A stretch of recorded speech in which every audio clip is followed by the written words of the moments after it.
penggabungan usaha, yaitu gimana supaya perusahaan ini selalu bertumbuh dan berkembang dalam waktu yang singkat. Ya, jadi tujuannya tumbuh dan berkembang dalam waktu yang singkat. Alasannya kenapa? Nah, sini ada beberapa ya reasonnya. Yang pertama, cost advantage ya. Ada penghematan biaya. Artinya apa? Tujuan melakukan penggabungan usaha yaitu dengan menghemat biaya.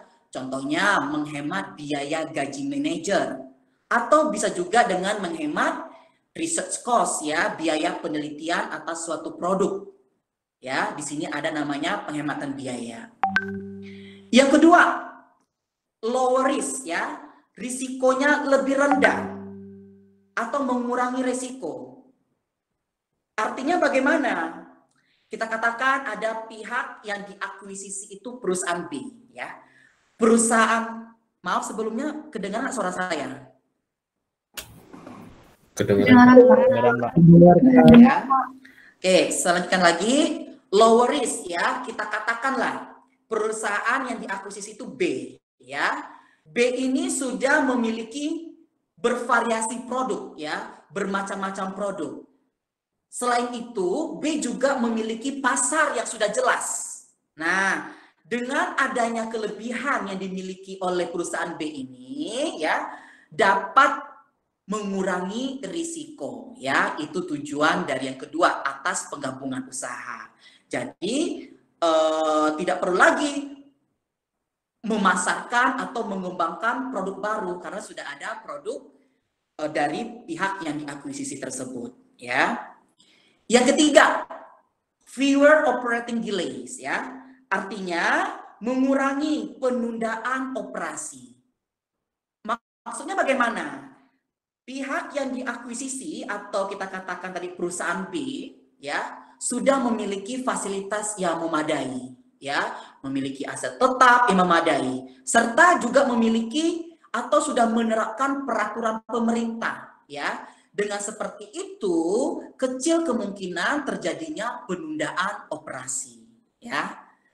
Kemudian yang keempat, ada avoidance of takeovers, ya. Artinya pengambil alihan.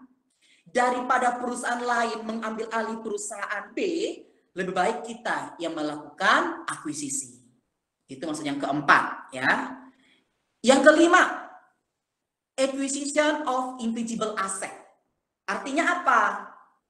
Ya, memperoleh aset tak berwujud dari pihak yang diakuisisi.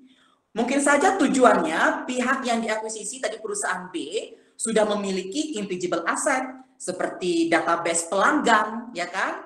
Atau bisa juga B sudah memiliki hak paten, ya, sehingga ada manfaat dari melakukan penggabungan usaha ini, ya. Terakhir ada namanya other reasons, ya, alasan lain. Ya, dikatakan other reason bisa saja secara personal ya merupakan suatu kebanggaan bagi pihak pengakuisisi bahwa dia sudah berhasil mengakuisisi perusahaan tersebut ya. Jadi ada suatu kebanggaan bagi si pihak pengakuisisi. Ini reason ya atau motivasi kenapa dilakukan penggabungan usaha. Oke, yang kedua ya dari teori, bagaimana sih strategi dan bentuk dari kombinasi bisnis ini? Oke, penggabungan usaha itu bisa dilakukan dalam beberapa strategi. Yang pertama kita namakan horizontal integration. Yang dikatakan horizontal integration itu yang seperti apa? Yaitu ya penggabungan usaha di mana mempunyai line bisnis yang sama ya dan memiliki pasar yang sama. Contohnya sebagai apa? Ya, contohnya bisa kita katakan perusahaan mie instan ya. Mie instan mengakuisisi perusahaan kecap atau perusahaan saus ya, itu memiliki line bisnis yang sama. Atau nanti Anda bisa silakan searching ya. Contoh dari horizontal integration. Nah, yang kedua, ada namanya vertical integration. Berbeda dengan horizontal, kalau vertical integration, penggabungan usaha di mana operasinya berbeda, ya, secara berurutan, ya, stage of production. Contohnya begini, tekstil, ya, perusahaan tekstil, ada perusahaan kain mengakuisisi perusahaan benang, ya, ada benang, kain, itu contoh vertical integration. Yang ketiga, konglomerasi, ya. Yang dikatakan konglomerasi itu berarti penggabungan usaha yang unrelated, yang tidak ada hubungannya sama sekali, tapi dia banyak produk. Contohnya apa? Perusahaan minyak, ya. Perusahaan minyak bisa saja dia mengakuisisi bank atau perusahaan asuransi. Ya. Nah, itu perbedaan dari ketiga strategi ini, baik dia horizontal, vertikal, maupun dia conglomeration. Oke. Nah, dari sisi atau dari segi bentuk, seperti apa bentuk dari kombinasi bisnis itu? Sebenarnya sih ada 3 ya. Yang pertama merger, yang kedua consolidation, yang ketiga acquisition ya. Merger ya, yang dikatakan merger, ada satu perusahaan bergabung dengan perusahaan lain, kemudian perusahaan lain itu kita anggap pihak yang diakuisisi. Nah, pihak yang diakuisisi itu kemudian dibubarkan. Maka yang masih berdiri adalah perusahaan pengakuisisinya. Seperti ini ilustrasinya ya. Jadi kita materi ini pertemuan 1 fokus ke merger ya. Yang dikatakan merger ada perusahaan A bergabung sama perusahaan B. Perusahaan A ini kita katakanlah dia sebagai pengakuisisi ya, pihak pengakuisisi, sedangkan B yang diakuisisi setelah bergabung ya, si B dileburkan ya atau dieliminasi sehingga yang bertahan perusahaan A. Itu yang dikatakan merger.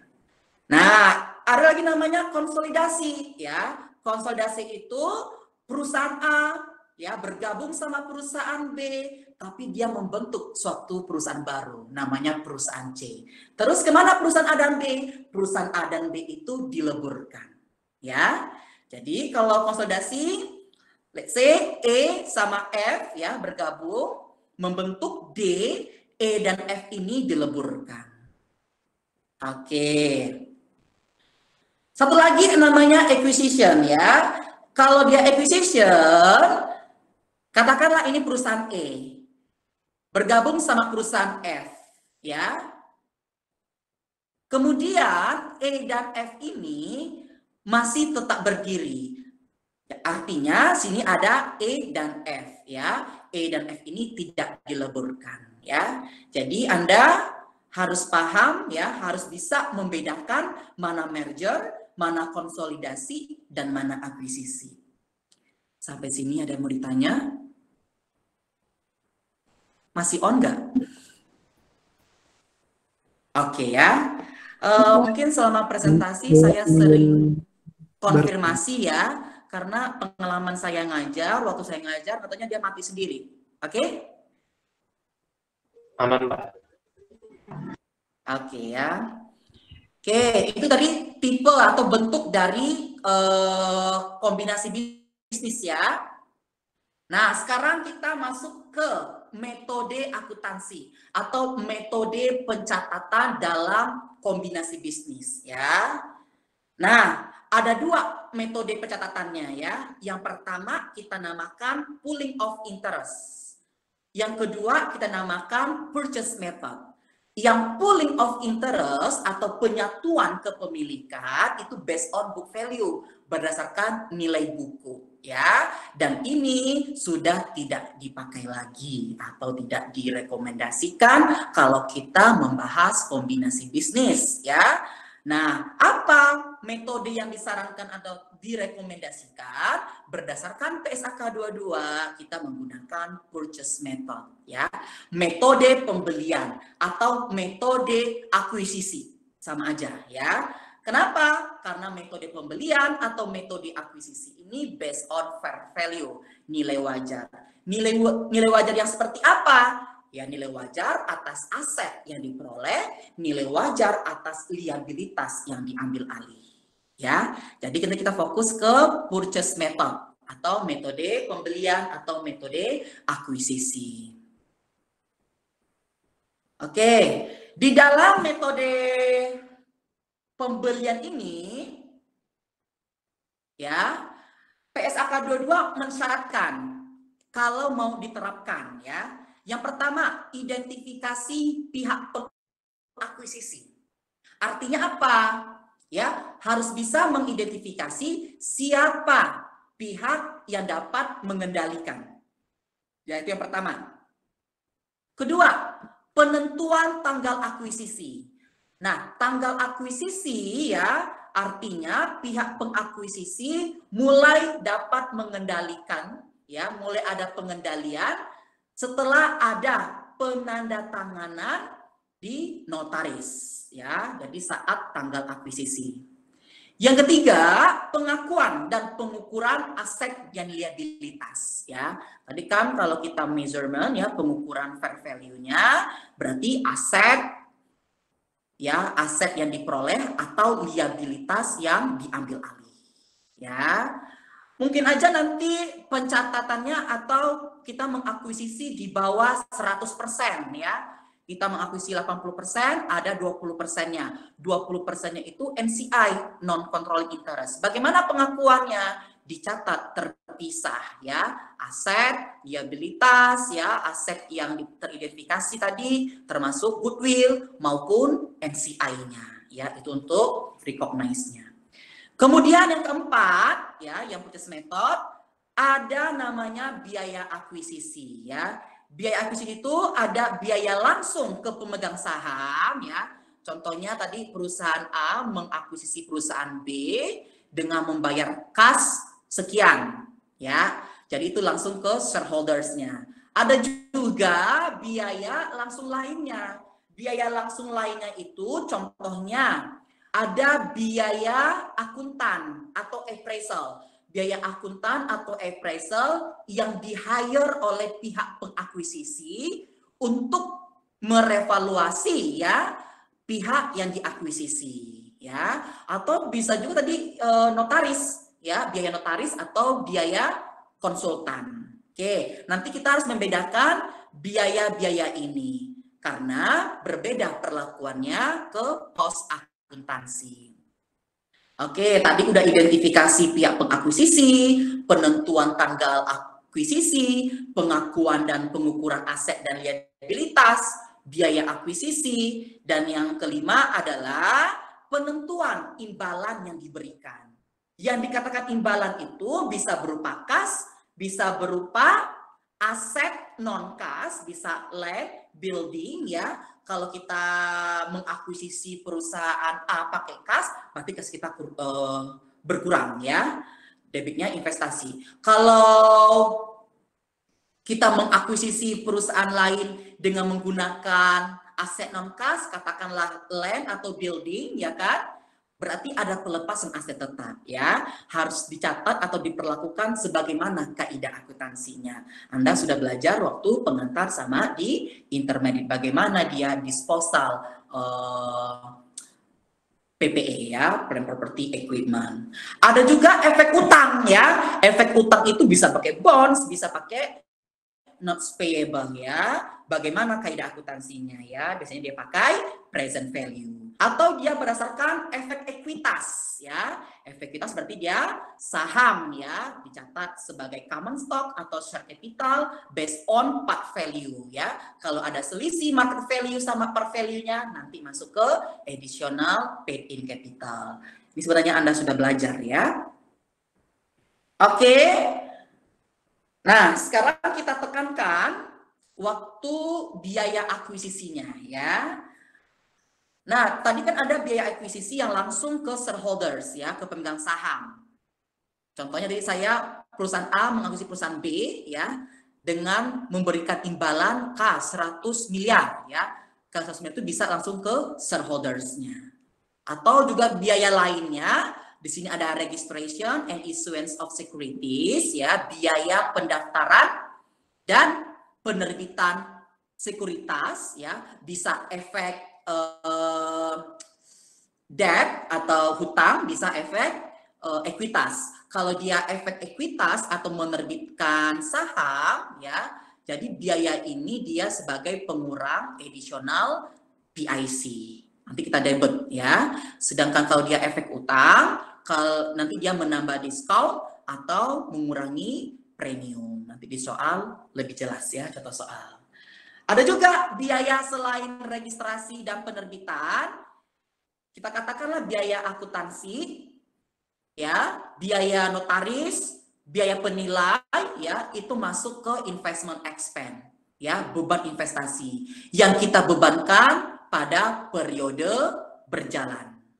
Oke, intinya begini ya. Selain biaya registrasi dan penerbitan itu masuk ke investment expense. Oke, itu dari sisi combination cost. Apakah saya kecepatan? Tidak, Pak. Oke ya. Oke, dalam kombinasi bisnis ya, nanti kita akan menemukan istilahnya goodwill ya. Jadi goodwill itu apa? Nah, mungkin waktu jawaban SMK, goodwill adalah nama baik perusahaan, bla bla bla gitu ya. Yang arti dari goodwill itu apa sih sebenarnya? Yaitu selisih dari cost of investment ya terhadap fair value net asset ya. Cost of investment, yang dikatakan cost of investment, biaya investasi, artinya apa? Imbalan yang diberikan oleh pihak pengakuisisi. Nah, imbalan tadi itu, jadi cost of investment ini bisa berupa kas, bisa berupa saham, ya, bisa gabungan kas sama saham, bisa berupa utang, bisa berupa aset non kas, atau gabungan semuanya, ya, itu cost of investment. Jadi dia bersifat akumulatif. Sedangkan fair value net asset, nilai wajar aset bersih ya atau aset neto, total aset dikurangkan dengan total liabilitas ya. Jadi untuk mencari fair value net asset, total aset dikurangkan dengan total liabilitas. Oke, setelah kita membandingkan cost of investment dengan fair value net asset, selisihnya bisa goodwill positif atau kita sebut goodwill atau goodwill negatif atau biasa kita sebut dengan gain from bargain atau gain on bargain purchase ya. Kalau dia goodwill ya, cost of investment-nya lebih besar dibandingkan fair value net asetnya. Dalam artian yang kita investasikan ke perusahaan akuisisi itu lebih besar ya dibandingkan dengan nilai buku ekuitas pihak yang diakuisisi. Terdapatlah selisih goodwill. Kenapa kita mau membeli di atas nilai buku? Mungkin saja perusahaan yang diakuisisi itu memiliki prospek yang bagus ke depannya, ya kan?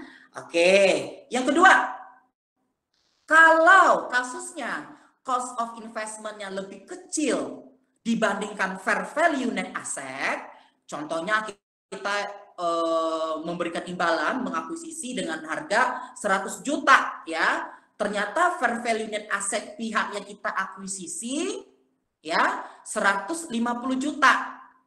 Artinya kita membeli atau mengakuisisi dengan harga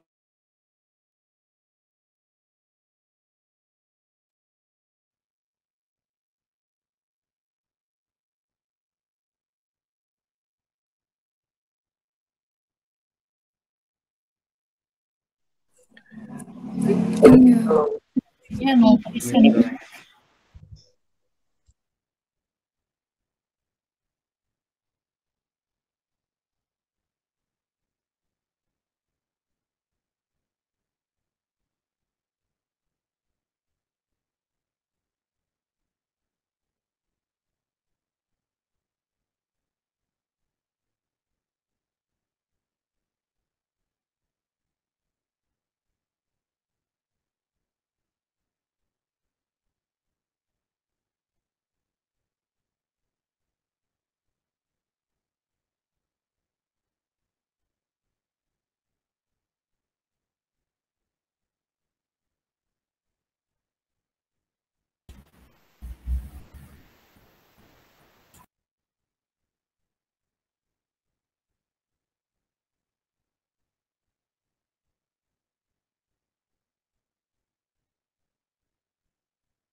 Oke, kedengaran suara saya?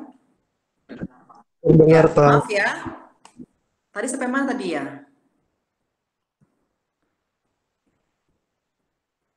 Sampai goodwill, Sampai pembahasan goodwill dan fair value aset, Pak. Goodwill dan goodwill purchase. Yang ini benar? Iya, Pak. Iya, Pak. Udah sampai gain on Ya. purchase. Nah, tadi dalam kombinasi bisnis ya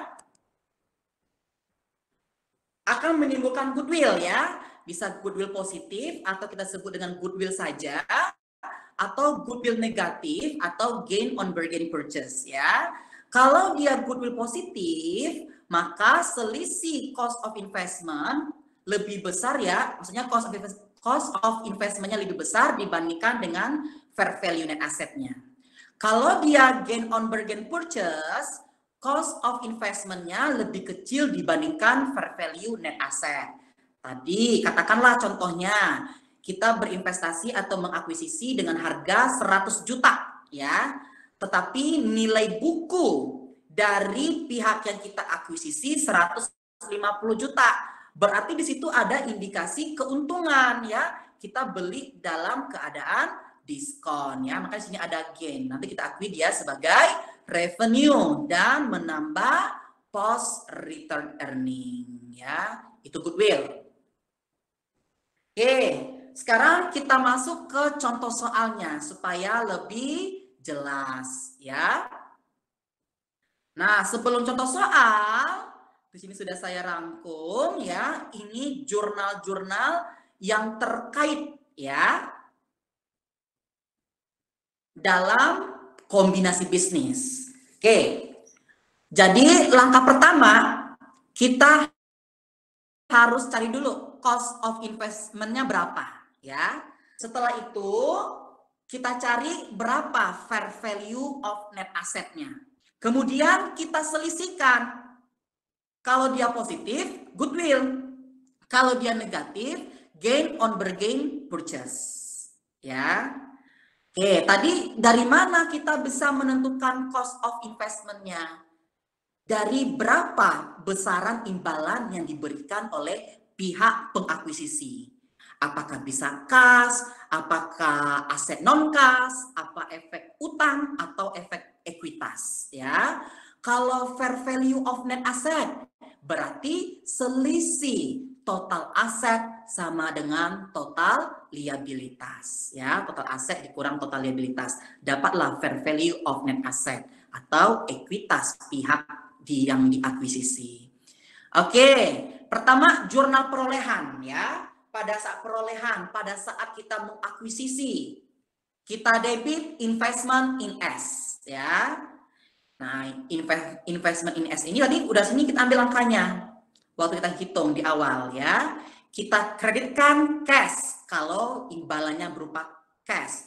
Common stock ya sebesar part value-nya. Additional PIC ya. Kemudian notes payable atau bonds sebesar present value-nya. Terus land building ya sesuai berapa yang dilepaskan ya fair value pada saat tanggal pelepasan itu ya. Nah, setelah jurnal yang pertama perolehan, kita masuk ke jurnal yang kedua, jurnal biaya akuisisi ya. Yang ini tadi berhubungan sama combination cost tadi ya. Tadi kan ada biaya registrasi dan penerbitan ya kan. Kalau biaya registrasi dan penerbitan berarti dia masuk ke additional PIC, mengurangi kalau dia saham. Tapi kalau dia utang ya bisa aja dia menambah diskon atau mengurangi premium ya. Selain biaya penerbitan atau registrasi ya, ada lagi biaya akuntan, notaris, appraisal, ya, konsultan. Nah, itu kita masukkan ke investment expense. Investment expense ini nanti dia dijadikan beban pada periode berjalan dan mengurangi return earning. Ya. Setelah jurnal kedua, kita masuk jurnal ketiga. Jurnal pengambil alihan aset neto. Nah, jurnal ini based on fair value dari posisi keuangan pihak yang kita akuisisi, ya. Tadi kan kalau pihak yang diakuisisi kan berdasarkan fair value kan, karena sudah direvaluasi, ya kan. Nah, kita buat nih berdasarkan laporan posisi keuangan dari pihak yang diakuisisi tersebut. Berapa kasnya, berapa inventorinya, atau aset lainnya. Kalau ada goodwill, ditulis ini goodwill ya. Kalau ada gain on bargain, berarti dia di sebelah kredit ya. Kita anggap dia sebagai keuntungan atau revenue pada periode berjalan ya. Terus di sini ada investment in S di kredit ya. Ini sama dengan jurnal pengalokasian.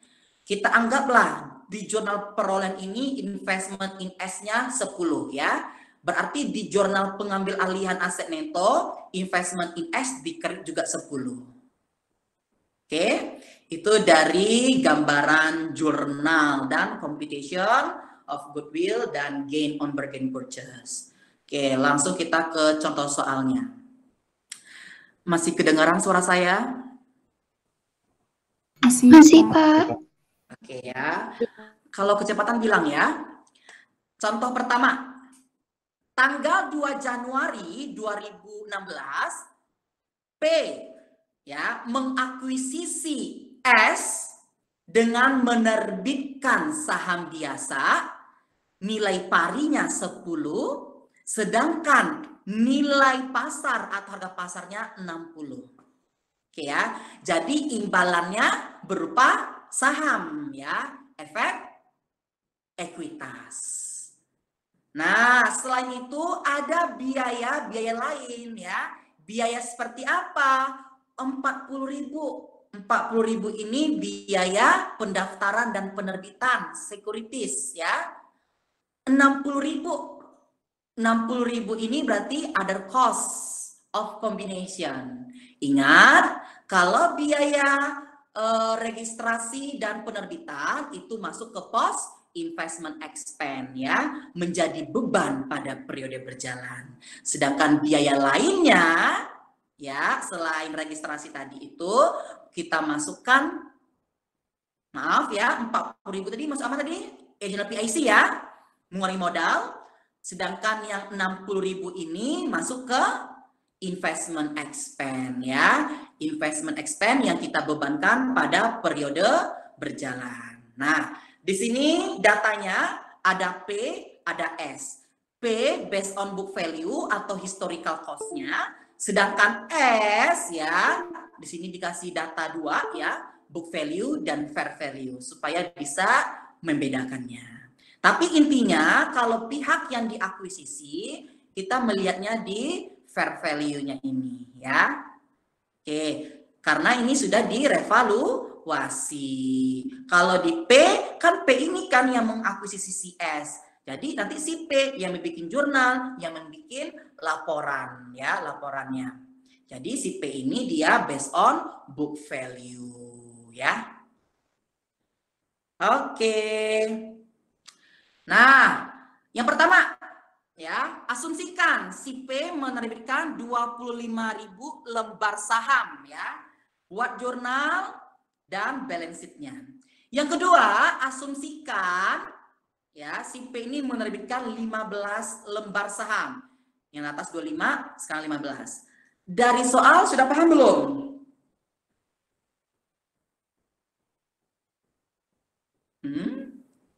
Masih on nggak? Masih, Pak. Oke. Masih paham ya? Mohon kalau saya tanya paham, bilang paham ya. Supaya tadi enggak kejadian kayak tadi ya, terputus ini saya ya. Oke. Iya, Pak. Ingat ya, berarti di soal ini nak sudah diketahui ya nak, ada saham 25.000 lembar ya, nilai parinya 10, terus nilai pasarnya 60. Oke, ada biaya registrasi 40, biaya lainnya 60. Pertama tadi kita ngapain pertama? Menghitung goodwill atau gain on bargain purchase ya kan? Untuk menghitung goodwill berarti apa dulu yang kita identifikasi? Cari dulu cost of investment-nya ya. Setelah menghitung cost of investment, habis itu kita menghitung fair value of net asset. Berapa cost of investment-nya? Nah, si pihak pengakuisisi ini memberikan imbalan seperti apa? Dia hanya ngasih saham, betul nggak? Kalau saham, berapa market value di sini? Market value-nya 60. Berapa lembar diterbitkan? 25.000 ya. Jadi 25.000 dikali 60 harga pasarnya. Dapat 1.500.000 ya. Oke, cost of investment-nya udah ya. Jadi cost of investment ini berdasarkan harga pasarnya ya. Fair value of net asset. Tadi fair value of net asset rumusnya total aset dikurangkan dengan total liabilitas ya. Total asetnya berapa? 1.240. Total liabilitasnya 100 ya. 1.240 kurang 100 berarti 1.140. Itulah fair value of net asset atau bisa juga kita sebut dengan ekuitas ya. Kita selisihkan, ternyata cost of investment-nya lebih besar dibandingkan fair value of net asset. Maka terjadilah goodwill ya. Goodwill positif atau goodwill aja kita sebut. Nih langkah pertama sudah ketemu, baru kita menjurnal.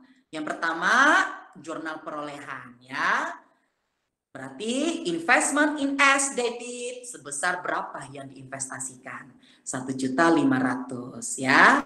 Imbalan apa yang diberikan? Menerbitkan saham, capital stock di kredit ya. Sebesar part value-nya 250. Dari mana 250? Diterbitkan 25.000 dikali 10 ya. Jadi 250. Kemudian ada selisih enggak? Harga pasarnya 60. Partnya 10. Berarti ada selisih 50. 50 kali 25. 1.250 additional paid in capital ya. Ini jurnal perolehannya. Apakah selalu begini jurnalnya? Tidak ya, tergantung ya apa yang diberi atau imbalan seperti apa. Ternyata selain saham dia juga mengasih uang kas 1 juta. Contoh ya. Berarti di sini cost of investment-nya bukan 1,5 lagi. Ditambah kas juga di sini menjadi 2.500.000 ya. Di sini ganti 2.500.000, di sini cashnya dikredit sebesar 1 juta. Oke, mudah-mudahan paham ya. Yang kedua, jurnal biaya akuisisi ya. Nah, intinya kalau biaya registrasi dan penerbitan itu masuk ke additional PIC. Sedangkan selain biaya itu masuk ke investment expense ya. Jadi 60 investment expense, 40-nya additional PIC ya. Oke, investment expense 60 ya. Ini merupakan penambahan beban, pengurangan nanti di RE, retained earning. Nah, additional paid in capital 40.000 ya, mengurangi additional paid in capital. Sini ada cash 100.000. Oke, ketiga kita buat jurnal pengambil alihan aset neto based on fair value dari yang kita akuisisi. Nah, kita ambil di sini yang punya CS, kan CS kan di akuisisi, pindahkan semuanya aset dan liabilitasnya ya. 20, 120, 200, 700, 100 di kreditnya. Pindahkan ini ya, 20, 120, 200, 700. Ada cash, inventory ya, sampai plant equipment net ya, 700 ya kan. Nah, di sini baru muncul goodwill. Pindahkan goodwill di sini, 360 di debit. Oke, investmentnya karena kita alokasikan menjadi habis di kredit sebesar 1.500.000. Oke, kalau kasusnya gain, ya gain on bergain, berarti sini nggak ada goodwill.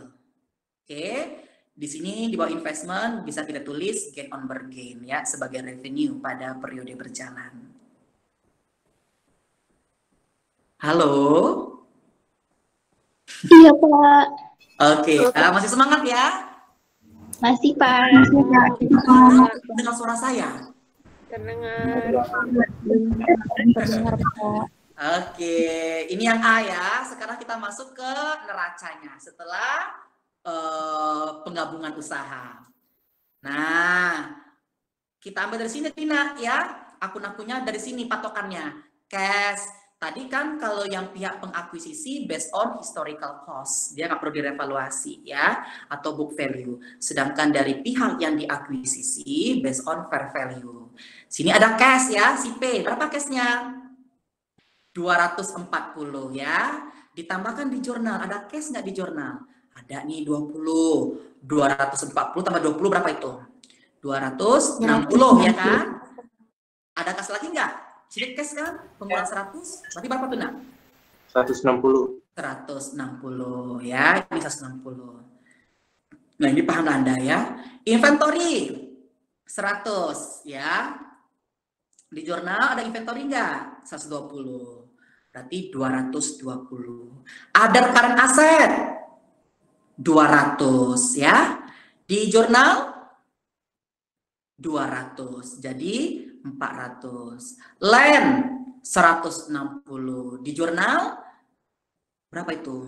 200. Jadi 360. PPE berapa tuh nak? 1.300. 1.300 ya. Di jurnal 700. Di berapa itu? 2 juta. Ya kan? Habis aset? Habis asetnya. Habis. Di jurnal masih ada aset? Masih ada. Goodwill ya kan? Goodwill 360. Di sini goodwill 360. Totalkan ya. Ini saya rasa Anda paham lah ya kalkulasinya. Liabilitas. Nah, berapa liabilitasnya ini? 400. 400. Nah, di sini jurnal ada 400. Ini enggak berapa liabilitasnya? 100. Berarti menjadi 500. Capital stock 1000. Ya. Di jurnal di kredit 250. Berarti nambah ya. Jadi berapa itu? 350.000. 1000. Berarti 1250 ya. Ya, 1050. Ada lagi? Enggak ada. 1050 ya. Additional PIC 400 ya, normalnya di kredit. Ada di sini di kredit 1250 ditambahkan. Di sini ada lagi di debit, berarti mengurangi 40 menjadi 1610. RE 200 ya. Di jurnal ada expand di debit, berarti mengurangi 60. 140 ya kan? Sini 140. Paham yang goodwill nak? Paham, Mbak. Paham, Pak. Seharusnya paham ya, udah sangat jelas saya jelaskan ya. Oke, sekarang bagaimana kalau kasusnya yang gain on bargain purchase ya, yang cost of investmentnya lebih kecil dibandingkan dengan fair value. Kita asumsikan si P ini menerbitkan 15.000 saham ya, 15.000 lembar saham. Oke, masih dengan soal sama. Partnya 10, market value-nya 60, registrasi 40, other 60 ya. Pertama, tadi kita ngapain? Mencari apa dulu pertama? Cost of investment. Cost of investment. Oke ya, cost of investment-nya berapa ya? 900. Dari mana 900? Kan tadi cuma ngasih saham doang kan? Berarti 15.000 ya lembarnya dikalikan sama market value-nya 60. Dapat 900 ya. Fair value of net asset-nya sama tadi ini 1240 dikurangi 100 1140 ya, atau sebesar ekuitasnya. Ya.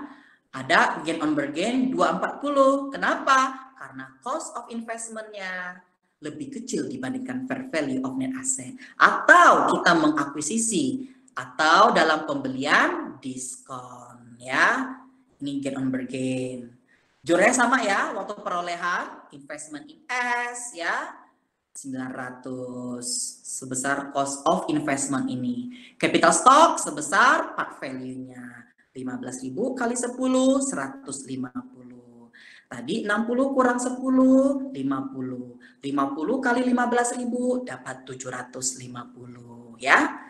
Oke, makanya perolehannya bisa berupa kas ya, berupa utang tadi.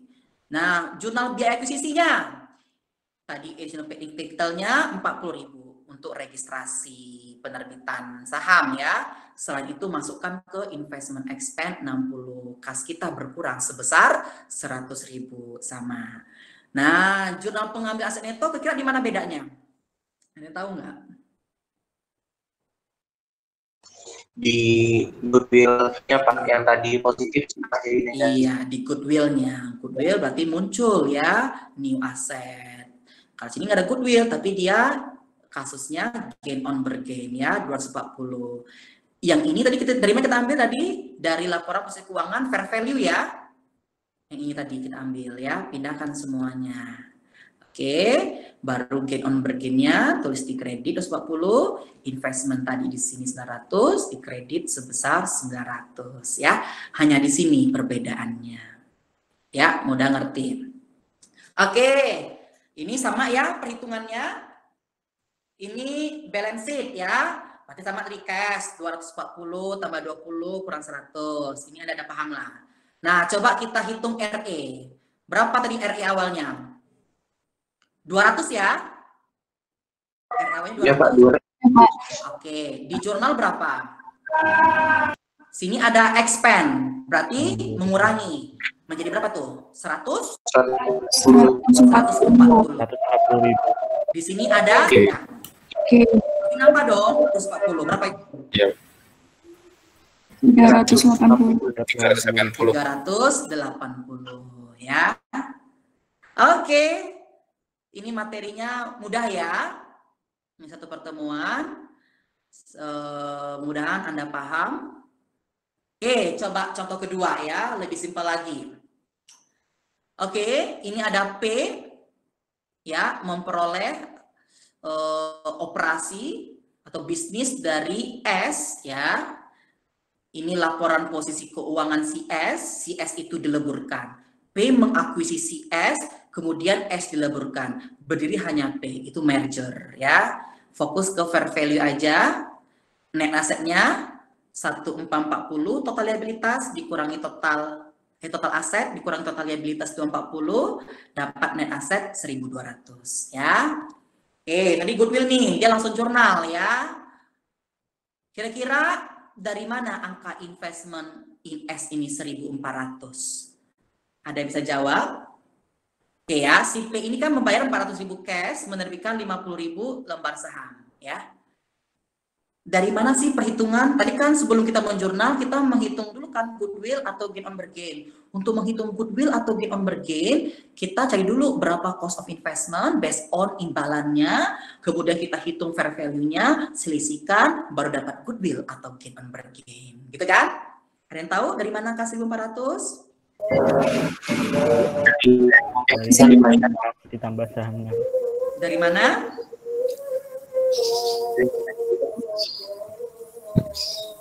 Dari 1 juta tambah 400.000, Pak. 400.000 tambah 1 juta. 1 juta dari mana? Nah? 50.000 lembar sahamnya dikali 20 market value-nya. Iya, ya.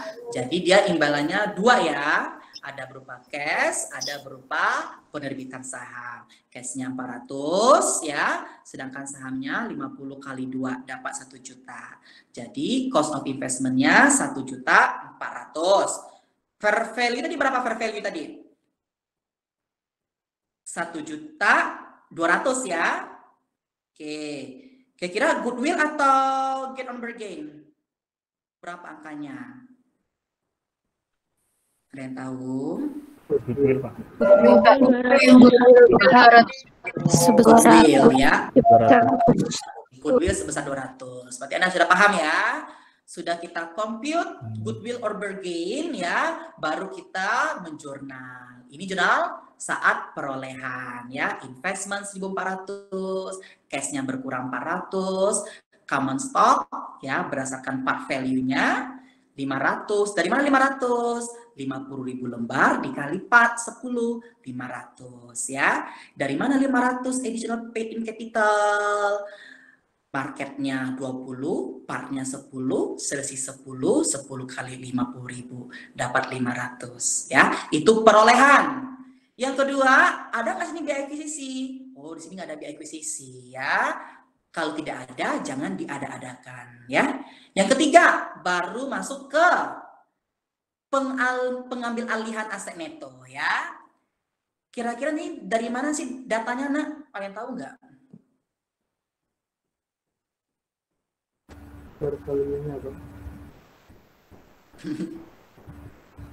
Dari mana? Fair value perusahaan S. Oke ya. Net asset ya dari fair value pihak yang diakuisisi atau si S ini ya. Oke. Pindahkan semuanya, ada goodwill 200, investment 1.400, di kredit ya 1.400. Oke, sekarang coba dia gain on bergain, sama aja ya. 1.000. Berarti dia hanya berupa saham aja, 40.000 dikalikan dengan 20 ya. Atau coba deh, absen 13 siapa? Coba kasih tahu saya dari mana investment ini 1.000. Dari 40.000 dikali sama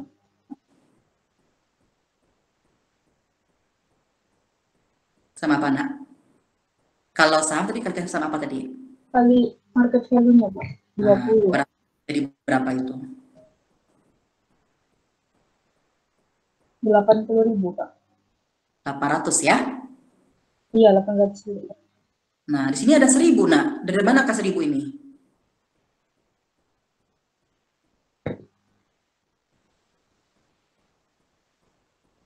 Ya, coba absen 17. Nah, lagi.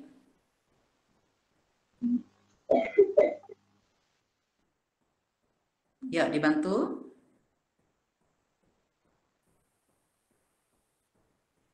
Ada absen 17? Iya, Pak. Nah, dari mana Nak angka kita dapat investmentnya? Yang 200 itu dari nas payable-nya. Dan itu nas payable-nya itu, oh iya Pak, ini saya nggak kedengaran soalnya Pak. Oh iya, oke, jaringannya. Oke, ya, benar ya, 13 sama 17. Jadi ini imbalannya Yang investment 1.000 itu 800 dari saham, yang 200-nya dari nas payable. Iya. Jadi dia menerbitkan saham sama utang wesel ya. Nah, fair value-nya dari berapa fair value-nya? Dari 1 juta. Berarti fair value-nya 1.240 ya. Di 1.200.000. Berarti ada selisih 200. 200 itulah gain on bergain ya. Ini hampir sama ya. Kayak tadi sudah dijelaskan ya. Oke, itulah contoh soal kita ya. Jadi Anda sudah paham ya apa itu perhitungan goodwill ya, baik dia positif maupun negatif. Anda juga sudah paham mengenai penjurnalannya. Sekarang yang terakhir, presentation and disclosure ya. Penyajian di laporan keuangan itu bagaimana sih kombinasi bisnis? Nah, tadi kan yang membuat jurnal kan pihak yang akuisisi kan, pihak pengakuisisi. Nah, jadi pihak mengakuisisi itu ya yang menyajikan laporan keuangannya di laporan keuangan atas transaksi kombinasi bisnis supaya apa? Maksudnya begini ya, dia menyajikan laporan keuangan di laporan keuangan ya harus mengungkapkan ini loh kombinasi bisnis, ini loh dia mengakuisisi perusahaan lain ya. Jadi harus disajikan di laporan keuangan yang bikin ini si pihak pengakuisisi. Kalau disclosure ini dia tadi diungkapkan ya, diungkapkan seluruh informasi mengenai kombinasi bisnis ini ya, supaya users atau pengambil keputusan ya melihat, dapat mengevaluasi dampak keuangan dari transaksi kombinasi bisnis ini.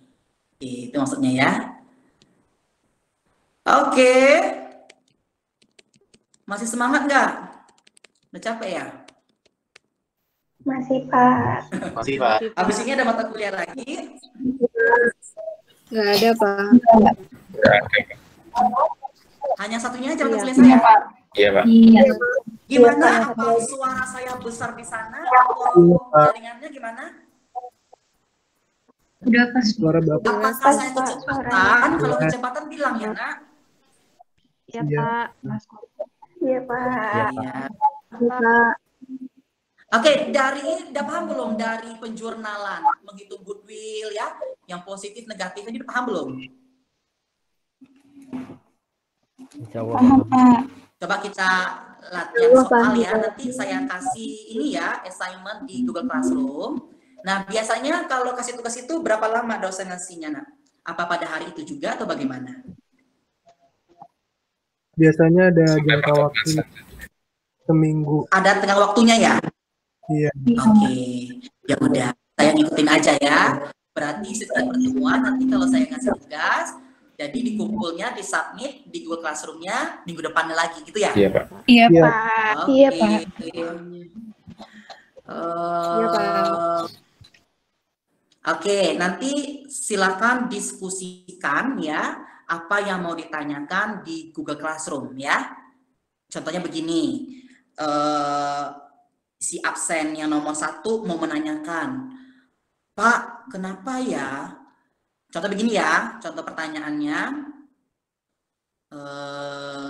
kalau dia positif, dia di debit, gitu kan? Tapi kalau dia negatif, kenapa dia gain? Kenapa kalau nggak positif, dia loss? Paham nggak pertanyaan saya? Oke, terus itu yang nanya si A itu, ya kan? Terus si B mungkin aja dia menanggapi jawaban si A, ya. Saya melihat di situ keaktifan mahasiswanya, ya. Oh, menurut saya kata si B begini, ya kan? Terus bisa lagi menambahkan si C, saya tambahkan jawabannya sekian, ya. Itu contohnya forum diskusi nanti di Google Classroom, ya. Sampai sini paham? Paham, Pak. Ya. Jadi jangan semua nanya ya, harus ada yang menanggapi ya. Oke. Oke, coba dulu nih latihan dulu 1 ya.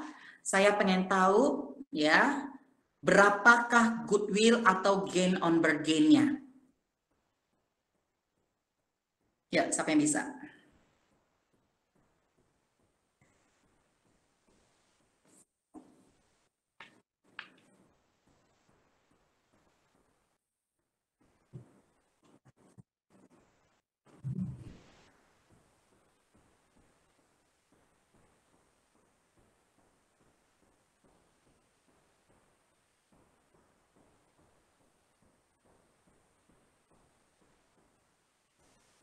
Ada yang jawab?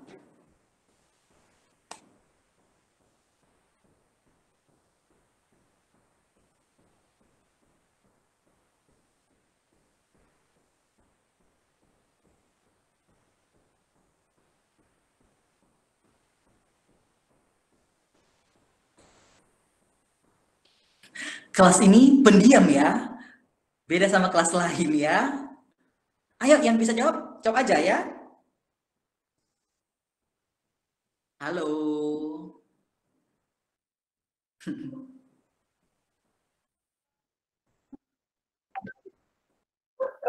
Cuma mencoba enggak, Pak, jawabannya $1 juta.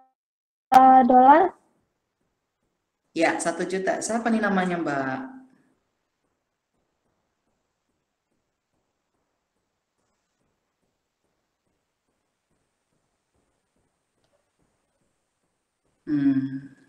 Ya udah ya. Yang lain sama jawabannya?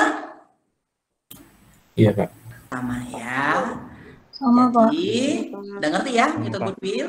Oke.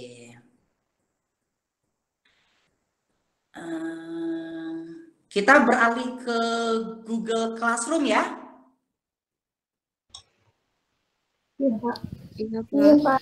Iya, Pak. Ya, Pak. Pak, sebelumnya mau nanya, kalau dari Google Classroom itu nggak bisa di-download ya, Pak, itunya, PowerPoint-nya? Oh, Seharusnya bisa. Bisa nggak saya kalian? nggak bisa sih, Pak, kebetulan. Yang lain gimana? juga nggak bisa, Bisa Pak. nggak? Tidak bisa juga, biasanya ini Pak. Bisa juga, Pak. Oh, nggak Saya bisa ya. bisa, Pak. kalau itu dibuka di tab baru gitu, Ya, Pak. dibuka di tab baru dulu, baru di-download. Oh, gitu ya. Ya udah, ntar mungkin teman saya aja, Pak, nggak apa-apa. Iya, oke ya. Oke, kita masuk ke forum diskusi ya di Google Classroom. Silakan mau bertanya ya atau memberi tanggapan ke temannya, silakan ya. Forum diskusinya terbuka, oke? Jadi santai aja, jangan tegang ya. Oke, sekian, terima kasih. Saya akhiri dengan Assalamualaikum warahmatullahi wabarakatuh. Waalaikumsalam. Warahmatullahi wabarakatuh. Terima kasih, Pak. Terima kasih, Pak. Terima kasih, Pak.